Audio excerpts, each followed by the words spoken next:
CERT team is important to the community because after a disaster, there's times when the fire department or other emergency people are overwhelmed. The CERT people actually provide care until the professionals can arrive. There's a big difference between an amateur rescuer and a professional rescuer. An amateur rescuer will think with their heart, where a professional rescuer is supposed to think with their brain.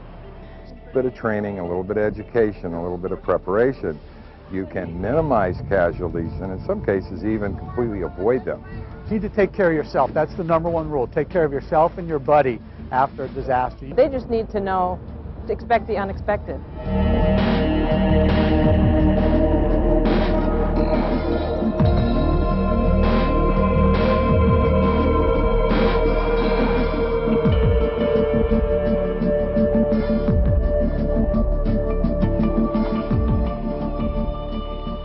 After a disaster occurs, the environment may be dramatically changed, chaotic, and even dangerous.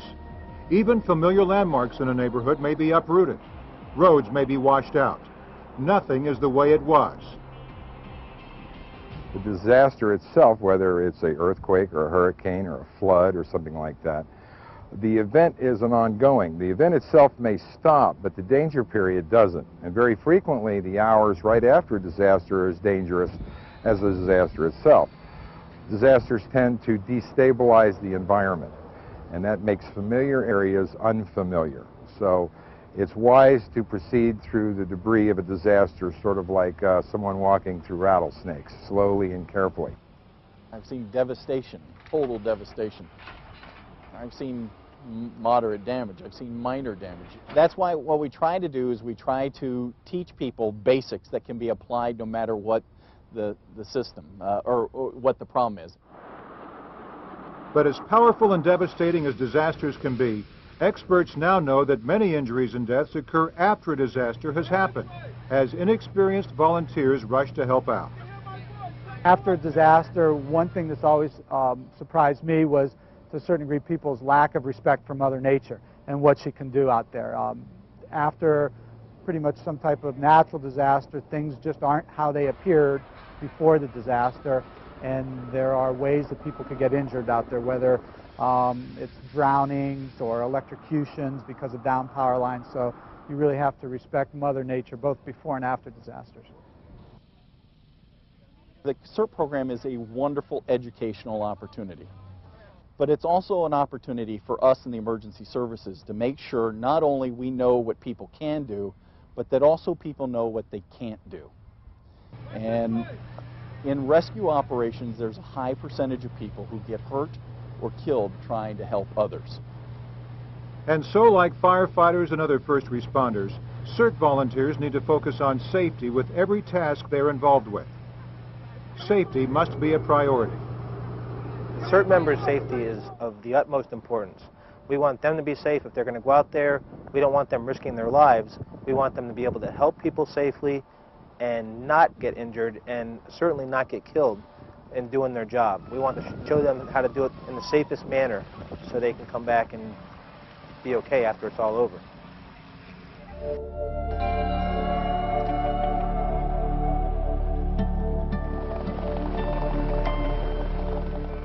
Every disaster brings its own kind of hazards. Fast-moving flash flood waters. Fires and lightning can all be dangerous. Hurricanes and tornadoes bring torrential rains and wind. But the chaos resulting from the disasters, like downed power lines, natural gas leaks, washed out roads, hazardous materials, sharp objects, and other flying debris, can often be more devastating and cause more injuries or deaths than the event itself. Moving floodwaters cause many deaths in communities across the country every year because people underestimate the power and ferocity and fast-rising nature of the waters. Second only to fires, floods are the most common and widespread disaster. For example, 6 inches of moving water can knock a person over, and 2 feet of water can float a car. Floodwaters can also become quickly contaminated and may contain all kinds of debris, including raw sewage and toxic waste. For more information on the dangers of flooding, please visit the Turnaround Don't Drown website at the address shown here.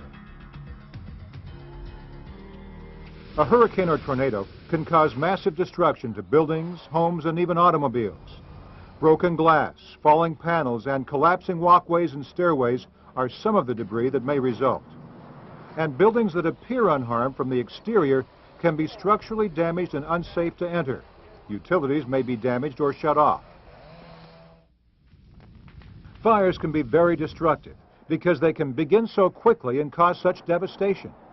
Because cities have grown into suburbs and suburbs into what was once rural America, more homes are now part of what has been called the wildland-urban interface. Wildfires can begin unnoticed and spread quickly, igniting brush, trees, and homes and resulting in miles of destruction. Hazardous materials and other biochemical spills on roadways, waterways, and railways can spread rapidly and produce toxins that can be extremely harmful for miles around. Debris of all kinds is probably the #1 hazard in a disaster area. Some debris is very visible, but falling debris from structures is also common. And nails and other debris on the ground can also be dangerous and cause injuries. After a major disaster, buildings that appear unharmed from the exterior may be structurally unsound and dangerous. Buildings may have broken glass, falling panels, and collapsed walkways and stairways. Utilities may be damaged. To learn more about these and other hazards, please visit the website Are You Ready at the address shown here.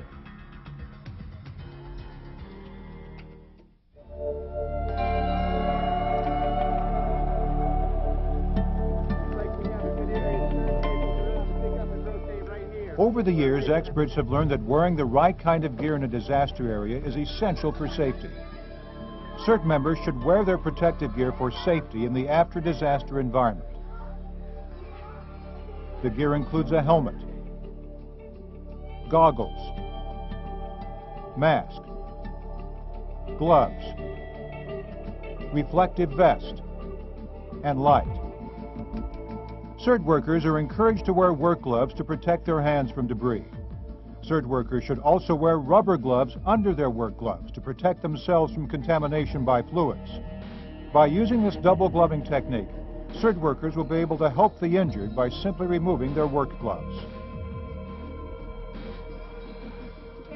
CERT volunteers are also encouraged to purchase a pair of hard-toed work boots. Experts say it's important people wear all of their gear all of the time when they are working in a disaster area. It's important to wear the right gear and keep it together. People tend to wear pieces of gear. They partial ensembles. They don't want to wear the whole thing. Unfortunately, when you get out there and you cut your head open, then you realize you should have had your helmet on. Although some volunteers may be shy about wearing the gear at first, CERT's leaders have noted that most people will become accustomed to wearing it. It's important that they are comfortable because they're going to be in their gear if, during a disaster for long periods of time. They're going to have to be able to work in it. So initially they're a little hesitant and unfamiliar with their gear. By the end of our course and any CERT course, they're very comfortable with working with the helmets and the gloves and the masks and things like that. CERT volunteers may also want to add to the standard equipment. Bring your backpack or go kit with you when you leave your house or apartment. And also bring 2 bottles of water and any prescription medicine you take.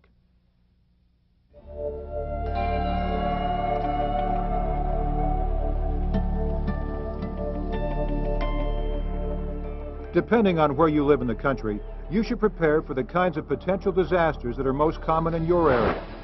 You should also have put together a disaster supply kit for your home, automobile, and workplace. The disaster supply kit should include water, food, medical supplies, first aid supplies, important documents, and other basic supplies.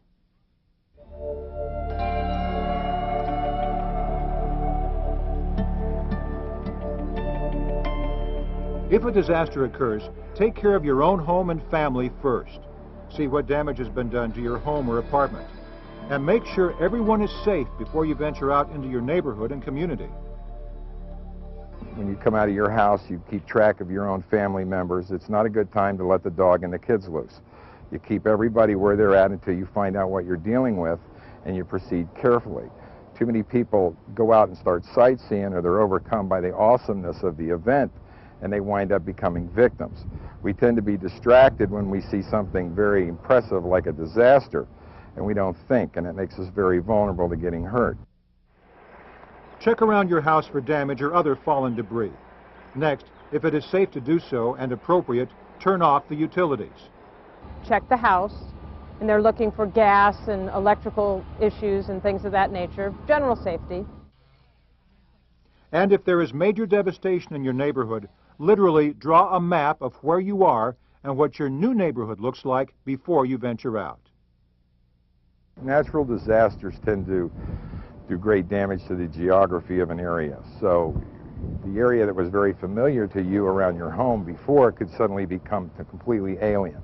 Once buildings are damaged, street signs are down, trees are down, familiar structures are gone, you can go a block or two from home and be lost. And in fact, that's what happened in Hurricane Andrew.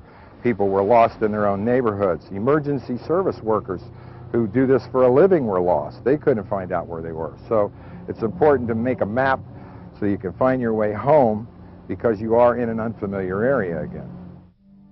Then, depending on the severity of the disaster and your CERT's SOP, you should connect with your CERT team members and plan to meet. On the way, assess the damage to your neighborhood and be ready to report what you've seen. The CERT teams are there to take the lead. They're there because they've been trained and they're in a perfect position to take the lead. And then you'll organize the CERT team into a workable unit. You'll decide if you're going to stay in your neighborhood or will report to local first responders. You may be working with your CERT team members or with your neighbors. Hopefully you have your group together, your neighborhood group, your CERT group together, and you've pre-planned and pre-designated a team leader for that. And you will meet with that team leader at a pre-designated position with your equipment that you've pre-planned and brought with you, so that you can go out and do what you've been taught to do.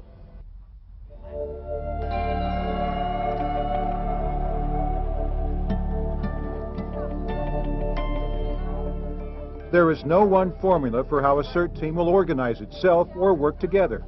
Ideally, the team will have organized itself previously, but because this is a volunteer group and because disasters are not planned events, the group membership may change. So, CERT team members are urged to improvise, adapt, and overcome. However the CERT team comes together, someone must serve as the leader.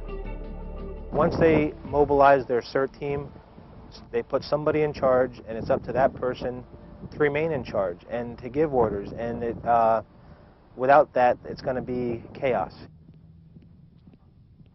In some situations, the CERT team member may become the leader in the neighborhood during a disaster. This is that treatment area.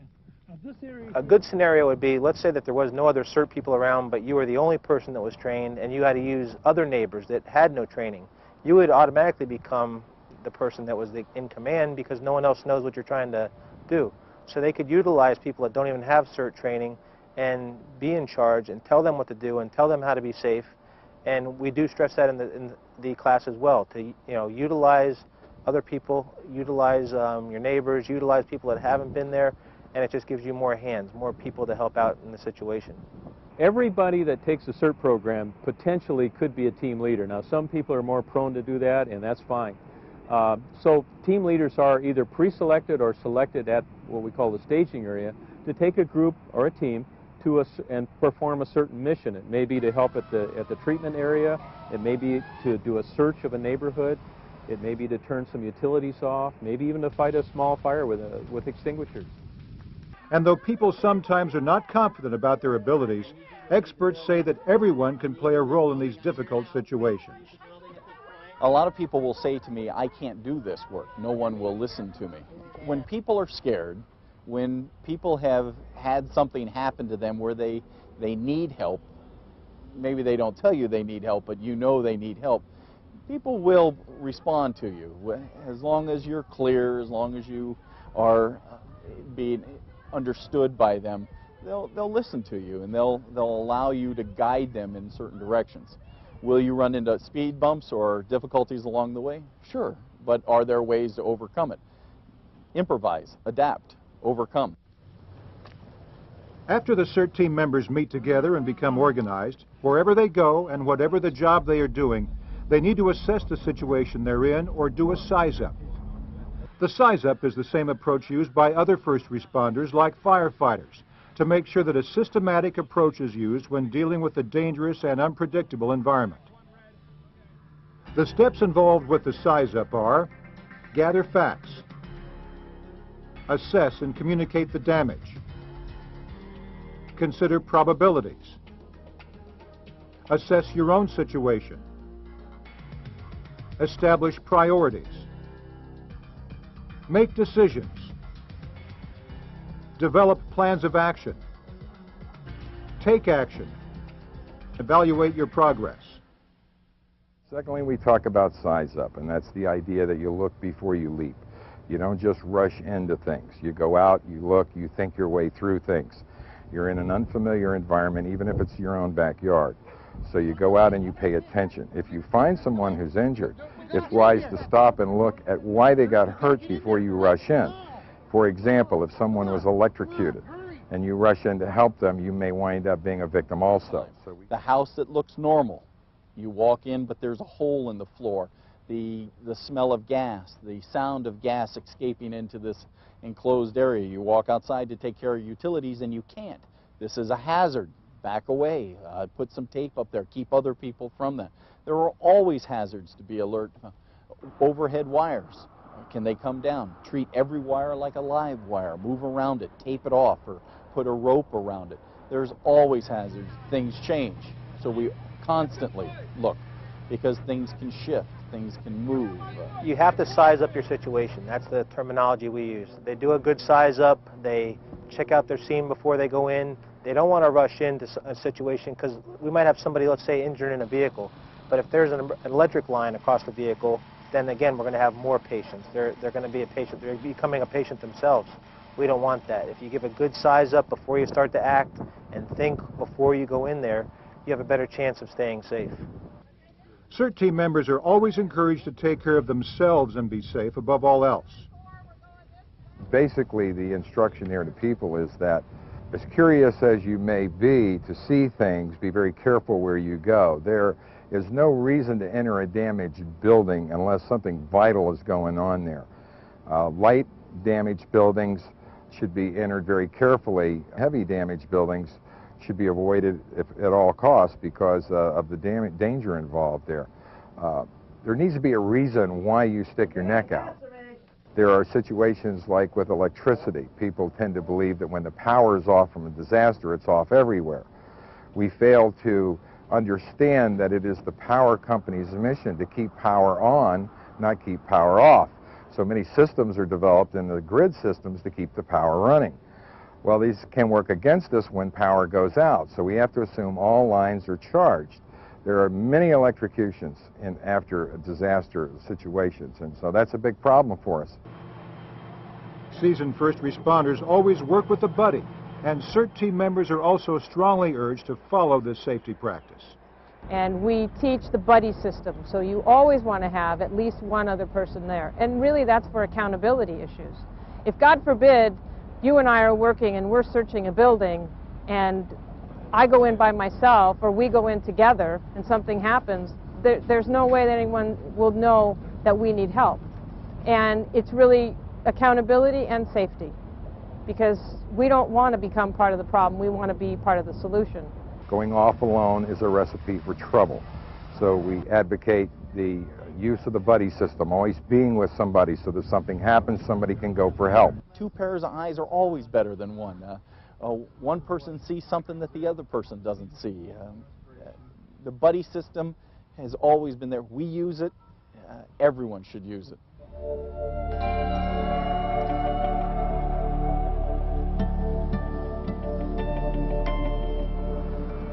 Although many people assume that all of the injuries or medical problems occur during a disaster, experts have found that, in fact, a large percentage of injuries and even deaths from a disaster have occurred after the disaster, as inexperienced volunteers try to help out. Because disasters are such dynamic and unpredictable events, and because they can leave the environment in chaos, it is easy for volunteers and people who have been involved with a disaster to become injured. Well, you're gonna see the things that you would typically see if you wandered through a construction site. We see things like nails through the feet, very common. Injuries from glass, lacerations to feet, a lot of hand lacerations, people reaching down and digging through things and getting cut on sharp metal and sharp objects. A surprising number of eye injuries and head lacerations because people don't really see they look down but they don't look up, and there's a lot of debris hanging down. We see a fair amount of injuries from power tools that people try to use that they're not used to. Chainsaws and cutting devices that they've never used before. They pull it out, and they borrow it from a neighbor, they're going to cut up their tree, and the next thing you know, we've got another injury. And you couple that with people often doing a lot of drinking at the same time afterwards, and you've got kind of all the combinations you need there for definitely to have a disaster, a second disaster, as it were. In a disaster, you could see everything from a patient with multiple fractures, abrasions, lacerations, and they can vary from minor abrasions to grotesque deformities. We see a lot of fractures after disaster, and those can be simple fractures with just a little bit of deformity to the extremity or the bone to actual bone ends protruding out of the skin. Major lacerations, as I said, people work with a lot of tools. We see a lot of injuries. Digits may be cut off. Extremities may have severe lacerations. And those are probably some of the more grotesque injuries. Electrical injuries occur quite often, electrocutions, those types of things. And we see some of the minor ones, people stepping on nails, minor lacerations, cutting themselves, and those tend to be the majority of a lot of the things we see. As a CERT volunteer, safety is your #1 priority. To protect yourself from being injured, you should wear the right protective gear, work with your buddy, follow correct procedures for a size-up, and always be aware of what is going on around you. Realize that the post-disaster environment has many hazards, including debris on the ground and hanging overhead, airborne debris and dust that can get into eyes unprotected by goggles, sharp objects, live power lines, fallen tree limbs, contaminated water, and fires. You can also become injured from lifting heavy objects incorrectly or from bumping into overhead objects that have fallen. Respect your limits. Take frequent breaks. And stop working if you're too tired or exhausted or overstressed. And drink plenty of water to stay hydrated. And remember, all of your training's been designed to keep you safe so you can help others. Here are some injuries commonly occurring to workers in the post-disaster environment. Dehydration, heat stroke, punctures to the feet caused by nails or debris, eye injuries, back injuries, sprained ankles, other sprains, injuries caused by falling debris, cuts, lacerations, bruises, concussions, head injuries. As a CERT team member, you'll also give first aid or medical assistance to others who have been injured. Use the skills you've practiced during the CERT training sessions. You're going to do what you're trained to do, and we train you to deal with that. If it's bleeding, you understand the ways to control that bleeding. We teach you many different ways of bandaging injuries. We teach you how to deal with fractures and immobilize those fractures. You understand, and we talk about that because there are issues there with bloodborne pathogens, and we want you to protect yourself because ultimately you need to take care of yourself and your buddy.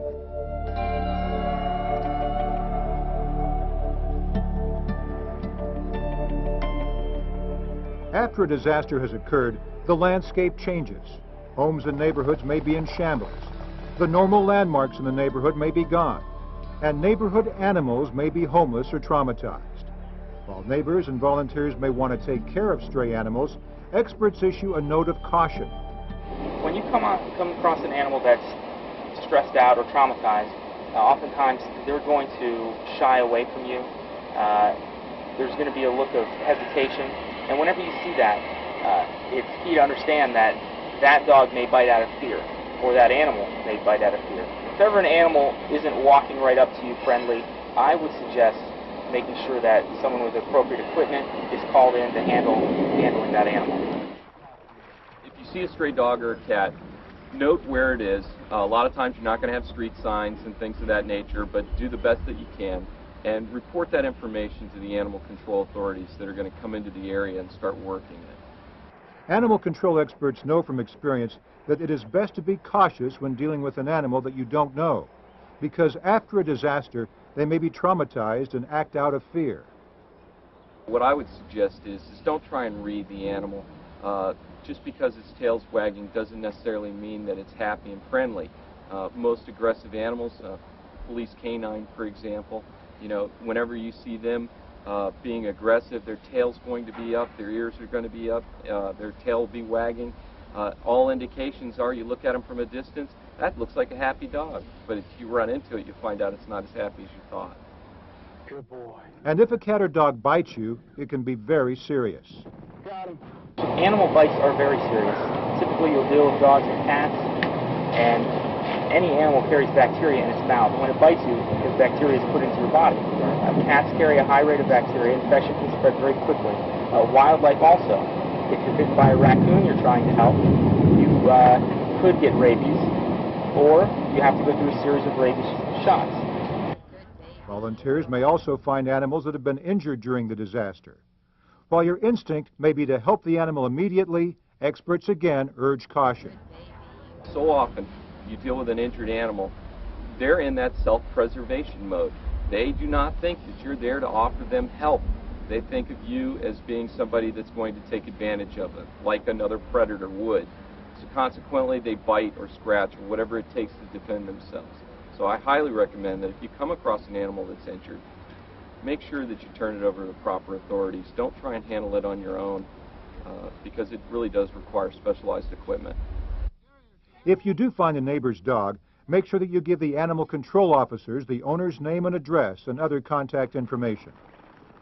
But besides homeless dogs and cats, experts also caution about other creatures that may be displaced during a disaster. You can expect that after a disaster that everything in that area is going to be displaced in one way or another. And you've got a lot of water issues, so you're going to have tidal flow that may bring animals from a different area into your area that you wouldn't normally see. So whenever you're doing any type of work, you've always got to keep it in mind that there could be a venomous snake underneath that piece of garbage that you would take for granted as being there's no harm here. So yes, you definitely have to be on the lookout for things that might not normally be there. After a disaster, you can also expect that animal control officers from throughout the state will volunteer their time. You may also work with a variety of rescue groups that are helping to place animals in shelters while they wait for their owners to return.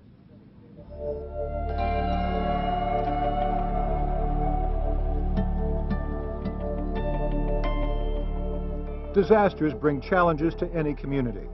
As the professionals know, they are unpredictable, they tax resources, and they change lives. As a CERT volunteer, you've been introduced to strategies and techniques that can help your neighbors and your community. The best thing you can do to prepare for a disaster is train, and then train some more. CERT teams are trained to do just what we do, and they're trained very well. We share with them just about everything we know relative to the business to help them be able to do that job. And so, remember that you've been introduced to some basics of disaster management, and that you can contribute during these unexpected times.